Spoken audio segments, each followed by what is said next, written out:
দিবালোকের মতো পরিষ্কার যখন ইনফরমেশন পাবেন বা তথ্য পাবেন যে একটা পরীক্ষায় প্রশ্ন ফাঁস হয়েছে, এরপরও যখন অথরিটি এই পরীক্ষা আটকাবেন না, এই পরীক্ষার ব্যাপারে কোনো ইনকোয়ারি করবেন না। 14 জুন 2023 সালে এই প্রাথমিক সহশিক্ষকদের একটা পরীক্ষা হয়, এই সার্কুলার দেয় ঢাকা এবং চট্টগ্রাম। প্রায় 11 লক্ষ মানুষ এটার জন্য কি করেন, এই পরীক্ষা দিচ্ছিলেন 11 লক্ষ মানুষ এটাতে পরীক্ষায় বসছিলেন।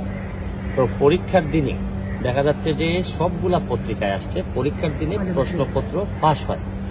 হওয়ার পর পুলিশ এবং ডিবি, আমাদের ডিবি পুলিশ এর মধ্যে অনেককেই গ্রেফতার করেন এবং তারা স্বীকার করেন যে এই প্রশ্নপত্র ফাঁসের সাথে কারা কারা জড়িত, কিভাবে কি হয়েছে সবকিছু ছিল। এবং অনেকগুলা পত্রিকায় এই রিপোর্ট আসার পরেও দেখা যাচ্ছে যে আমাদের মন্ত্রণালয় থেকে এখন পর্যন্ত কোনো ধরনের ইনকোয়ারি তো দূরের কথা, বরং তারা এইটারে ইগনোর করে সামনের দিকে এগিয়ে যাচ্ছেন। তারা বাইবা কল করতেছেন, বাইবা হচ্ছে এবং বাইবা চলতেছে।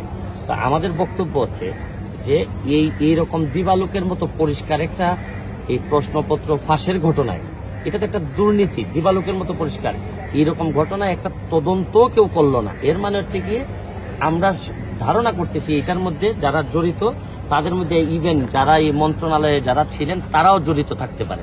এই জন্য আমরা আদালতে, আমরা আজকে মহামান্য হাইকোর্টে আসছিলাম, আইসা আমরা এই একটা ইনকোয়ারি চেয়েছি এবং এই যে ফ্রেশ একটা পরীক্ষা নেওয়ার জন্য বলছি। এবং কেন না নেওয়াটা বা এই যে ফেয়ার একটা তাদের যে ফেয়ার একটা এক্সাম করতে না পারাটা কেন অবৈধ হবে না, আমরা রুল চেয়েছি। মাননীয় আদালত আমাদেরকে রুল দিয়েছেন, ভাইবা বসি যে পরীক্ষাটা, ভাইবা পরীক্ষাটা স্টে করে দিয়েছেন 6 মাসের জন্য এবং একটা ইনকোয়ারি কমিটি করে 3 মাসের মধ্যে ইনকোয়ারি রিপোর্ট হাইকোর্ট বরাবরে জমা দিতে বলেছেন। জি, সবকিছু যেটা যেভাবে আছে।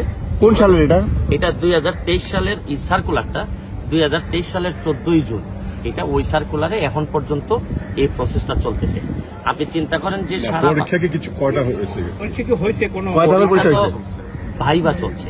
এর আগে তো রিটেন হয়ে গেছে এবং দুর্নীতিটা এবং প্রশ্নপত্র ফাঁসের যে বিষয়টা, এটা কিন্তু এমসিকিউর সময়, এই যে 100 মার্কের যে একটা এমসিকিউ থাকে ওই সময় হচ্ছে দুর্নীতি। যাদের ভাইবা হয়ে গেছে হ্যাঁ তাদের নিয়োগও সব ভাইবা তো এখন পরীক্ষাটা হয়েছে, নিয়োগ তো পরে, ভাইবার পরে তো রেজাল্ট দিবে, রেজাল্ট দেওয়ার পরে না নিয়োগের প্রশ্ন।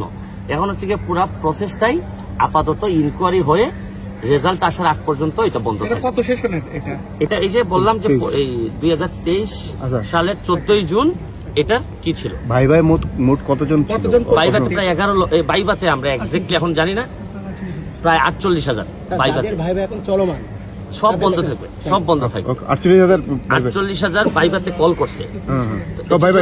কতদিনের জন্য স্টে করলো?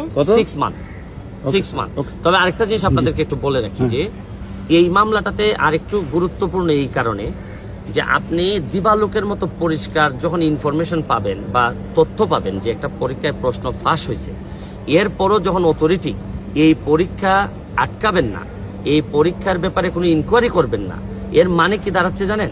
যে পরবর্তী পরীক্ষায় আরো উৎসাহিত করা, যে আসেন দল বল মিলে আমরা প্রশ্নপত্র ফাঁসে আমরা জড়িত হই এবং প্রশ্নপত্র ফাঁস করার মধ্য দিয়েই আমরা জাতীয় জীবনে আমরা বিভিন্নভাবে চলেন, আমরা একসাথে মিলেমিশে আমরা ছাত্রদেরকে পড়াই। এবং এই যারা টাকা পয়সা দিয়ে এইরকম প্রশ্নপত্র ফাঁসের মধ্য দিয়ে যেসব টিচার হবে, আপনার কি মনে হয় যে বাকি 30 বছর এরা কোনো ভালো বাচ্চা এই আমাদেরকে দিতে পারবে এই জেনারেশনকে?